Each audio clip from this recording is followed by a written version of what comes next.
Look at the size of this. What? It's like an oyster, but I'm not sure. It's huge.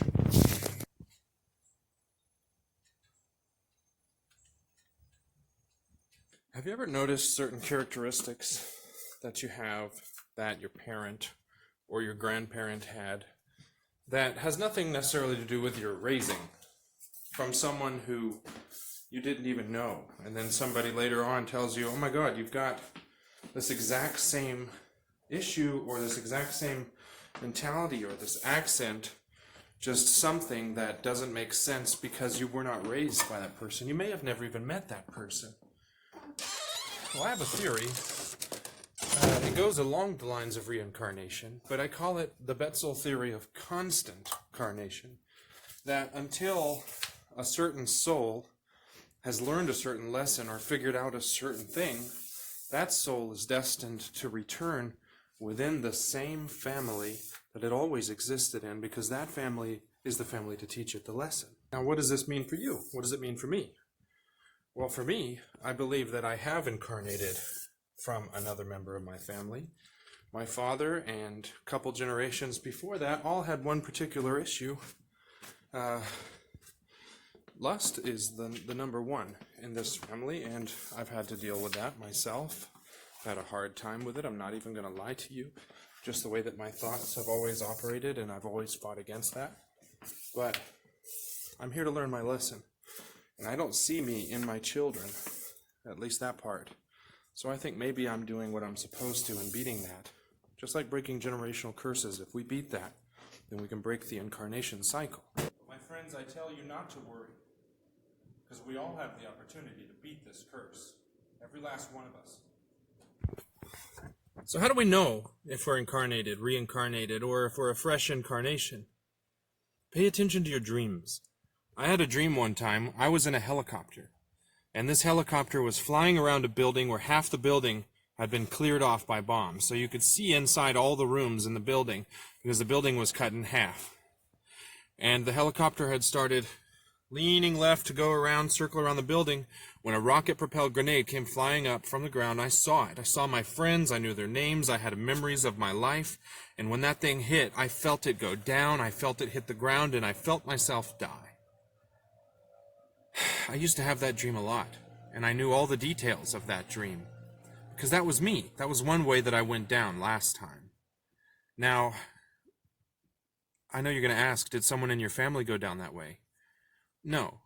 And I'm not 100% sure if it's always through the family. I'm not. But that's what my theory is going on in some ways, at least the nature of who we are.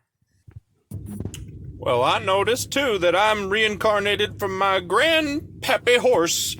Okay, I'm not going to hurt you. The thing about that is, my past life could have been in another world, in another universe, where everything different happened in my family.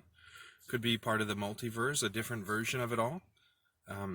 But another thing that I've found, especially in my meditations and in my travels, through astral projection, dream walking, things like that, is that you can reincarnate while you're technically still alive here because of the nature of time. They say that time is relative. Time is relative here, currently. But time is also fixed. Time is also predetermined. All of time happened all at once when everything was created. When everything was created, that means everything was created. Beginnings, ends, middles, insides, outsides, frontwards, backwards. Everything. It was all created. Now it's just unfurling.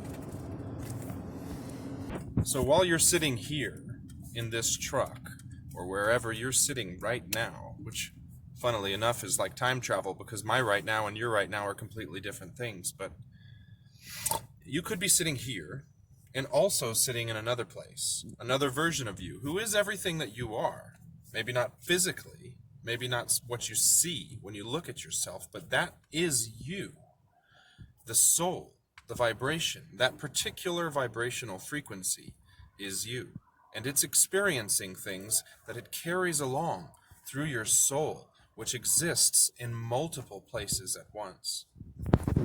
So I believe that full-blown reincarnation is when the exact version of you comes back in this exact plane, in this exact part of the multiverse, in this exact situation, but just in a different time on this timeline. The constant incarnation theory of mine is that you reincarnate through your family. So I have reincarnated into my children, but only the parts that I have fixed have reincarnated in them. And they're using their incarnation to learn the next bit, to move me and whoever was before me further on. That's a different thing.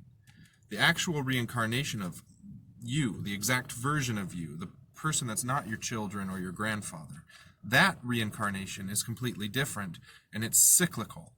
Now, you do have to learn certain things in order to progress in reincarnation, but you're always going to exist in this particular zone of the universe, of the multiverse. So what we need to do is we need to learn our lesson. We need to figure out what it is that we're here for. What are we supposed to teach others? How are we supposed to make this a better place? Because every good deed that we do does not go unpunished. In fact, it goes rewarded. That phrase really didn't make much sense, but I'm going to leave it because I kind of liked it, okay? But we have to learn. We have to grow. We have to move this planet. That's why we're reincarnating. Much like a bee, a worker bee, is an exact copy of the worker bee next to it. That's a different kind of thing, but I'm trying to make a point here that all those workers in the bee colony in the hive, they're just working for the good of that hive, and they're droning. They don't know what they're doing, they're just doing it. That's the same thing that we're doing, but we have to learn lessons within that as we push this forward.